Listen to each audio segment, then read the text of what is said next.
यहाँ आपको अपडेट करेंगे। सुप्रीम कोर्ट आईनी बेंच ने बानी तहरीक इंसाफ की 9 मई की जुडिशल इंक्वायरी के हवाले से रजिस्ट्रार ऑफिस के एतराज़ात खत्म कर दिए हैं। अदालत ने बानी की दरखास्त को नंबर लगाकर समाअत के लिए मुकर्रर करने का हुक्म दे दिया। मजीद जानते हैं डॉन न्यूज़ के नुमाइंदे उमर मेहताब बर्नी से। जी उमर, अपडेट कीजिएगा।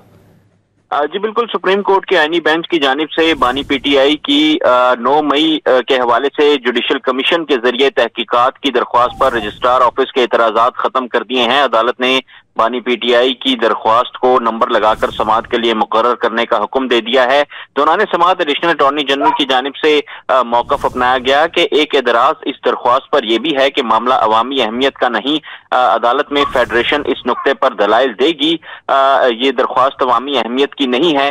ताहम अदालत की जानिब से बानी पीटीआई की 9 मई की जुडिशल इंक्वायरी के हवाले से जो दरख्वास्त है उसको समाअत के लिए मुकर्रर करने का हुक्म दिया गया है और रजिस्ट्रार ऑफिस के एतराज़ात जो हैं वो खत्म कर दिए हैं। जी बहुत शुक्रिया उमर।